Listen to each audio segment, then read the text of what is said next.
পুলিশের তৎপরতায় রক্ষা পেল পরীক্ষার্থীর বছর। আসানসোলে উচ্চ মাধ্যমিক পরীক্ষার প্রথম দিন বড় বিপদে পড়েছিল এথরার ছাত্র সায়ন চট্টোপাধ্যায়। দবকা এলাকার এন.সি. লাহিড়ী স্কুলে পরীক্ষা দিতে এসে সে বুঝতে পারে আসল অ্যাডমিট কার্ড বাড়িতে ফেলে এসেছে, হাতে ছিল শুধু ফটোকপি।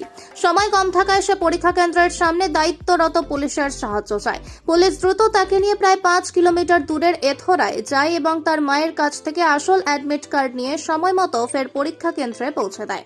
পুলিশ তৎপরতায় সায়ন নির্দ্বিধায় পরীক্ষা দিতে পারে। পরিবার পুলিশের মানবিক ভূমিকার প্রশংসা করেছে। আমরা আপনার ছেলেকে সাথে করে নিয়ে আপনার বাড়ি যাচ্ছি। আপনার বাড়ি থেকে অ্যাডমিট এনে ছেলেকে পরীক্ষা দেওয়ার ব্যবস্থা আমরা স্কুলে করে দেবো। তাতে আমাদের যতই অসুবিধা হোক আমরা আসছি, আমরা রাস্তায় আছি। আপনি টেনশন নেবেন না, আপনি একটু ধৈর্য ধরে দাঁড়ান, আমরা যেয়ে নিয়ে আসবো। ওনারা সাথে সাথ পৌঁছে গেলেন। এসে পরে তার মায়ের হাত থেকে অ্যাডমিট কার্ড নিয়ে একদম সোজা এন.সি. লাহিড়ী বিদ্যায়তনে যেয়ে আমার ছেলেকে পরীক্ষা কেন্দ্রে বসিয়ে আবার তারা ফোন করেছেন পরপর দুবার যে আপনি কোনো টেনশন নেবেন না, আপনার ছেলে পরীক্ষা কেন্দ্রে ঢুকে গেছে, কোনো চিন্তা নেই আপনার। আমি চাইছি আজকে যদি আমার ছেলে পরীক্ষা দিতে না পারত, আমার ছেলে 1 বছর পিছিয়ে যেত। তো যাই হোক, এই যে পুলিশ আধিকারিকরা যে কাজটা করলেন আজ, আমার ছেলের জীবনের মানে উজ্জ্বল ভবিষ্যৎ যাতে হয় এই প্রার্থনা করি আমি ভগবানের কাছে। যাই হোক, আজ এই পশ্চিমবাংলায় মমতা ব্যানার্জির তত্ত্বাবধানে যে পুলিশ কর্মীরা এগিয়ে আসে, আজ তার ভীষণ মানে বিরাট বড় পরীক্ষা পাওয়া গেল।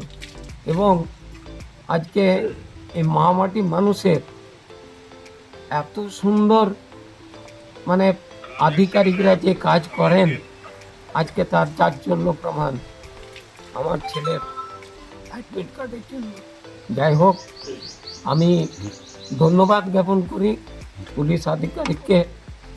আমি চাইব প্রতিটি মানুষের সাথে আপনারা এইভাবে থাকুন, আমাদের পশ্চিমবাংলার মান উন্নয়ন করুন এবং তার সাথে প্রতিটি ছাত্র যাতে খুব সুন্দর করে পরীক্ষা দিতে পারে তার ব্যবস্থা আপনারা করুন। আপনারা সাথে থাকুন। জয় বাংলা। তাহলে প্রথম দিন বাংলা পরীক্ষা ওই স্যাররা ফোন করেছিলেন, পুলিশ অফিসাররা, যে আপনি চিন্তা করবেন না, আমরা যাচ্ছি, আপনার বাড়ির দরজা থেকে আমরা এডমিট এনে আপনার ছেলেকে ঠিক সময় মতো আমরা পৌঁছে দেবো। তারা আমাকে ভরসা দিয়েছে আর তারা খুব তাড়াতাড়ি এসে আর ঠিক টাইমে পরীক্ষা হলে ছেলেকে আমার ঢুকিয়ে দিয়েছে। তারপর পরীক্ষা হলে বসানোর পরও তারা আমাদেরকে ফোন করে আমাকে জানিয়েছে যে আপনার ছেলে কিন্তু বসে গেছে, পরীক্ষা হলে আমরা তাকে বসিয়ে দিয়েছি। ধন্যবাদ জানাবেন স্যারদেরকে, পুলিশ অফিসারদেরকে, আমি তাদের কাছে আমি কৃতজ্ঞ, তাদেরকে আমি ধন্যবাদ জানাচ্ছি। কি পশ্চিমবঙ্গের পুলিশরা কি মানুষের সাথে থাকে? নিশ্চয়ই থাকে। আপনার নাম? আমার নাম জ্যোৎস্নামণি চ্যাটার্জি। অ্যাডমিট কার্ড নেই, ব্যাগ চেক করার পর কীরকম যোগাযোগ করলে কীরকম অ্যাডমিট কার্ড পেলে, আর যে পুলিশ আধিকারী তোমাদের সাহায্য করেছে কি বলবে তার জন্য? আমি প্রথমত তো এটা যখন আমি জানতে পারি যে না, আমি অ্যাডমিট কার্ডটা আমি অরিজিনালটা আনিনি, আমি জেরক্সটা নিয়েছিলাম, তখন তো প্রথমত আমি ঘাবড়ে যাইনি। দ্বিতীয়ত ঠান্ডা মাথায় আমি একটু চিন্তা ভাবনা আমি নিয়েছিলাম। আর আমি ওখানে একজনের মোবাইল থেকে আমি আমার মায়ের সাথে যোগাযোগও করি। আমার মা এক অটোও করেছিলেন। আর পরে আমি ভাবলাম যে না, অটোতে তো হবে না, আবার অটো যা করতে আসবে তা করতে তো আমার মোটামুটি পরীক্ষা তো অর্ধেক হয়ে যাবে। আমি তো তা করতে বাইরে বসে থাকবো। এবারে মানে আমার অর্ধেক প্রায় পরীক্ষা হতেও পারে, নাও পারে, এরকম অবস্থা। আমি তখন দেখলাম যে না, এইভাবে তো হবে না। আমি তখন ওইখানে উপস্থিত এইসব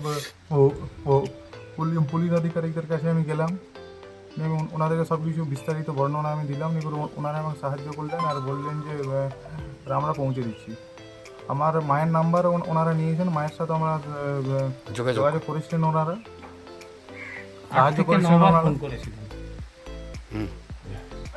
যোগাযোগ করার পর ওনারা এথোড়া গ্রামে আমাদের বাড়িতে আসে। আমার মা এখানেই দাঁড়িয়েছিলেন, মা আমাকে সব ডকুমেন্টসগুলি দিয়ে দেন। তো তুমি সঙ্গে ছিলে? আমি সঙ্গে ছিলাম।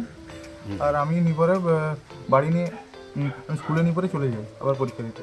আর পুলিশ আধিকারিকেরা আমাকে একদম সযত্নে একদম ওখানে পৌঁছে দিয়েছিলেন পরীক্ষা কেন্দ্রে। আমি সঠিকভাবে একদম সঠিক সময়ে পৌঁছে পড়ে সঠিকভাবে আমি পরীক্ষা দিতে পেরেছি।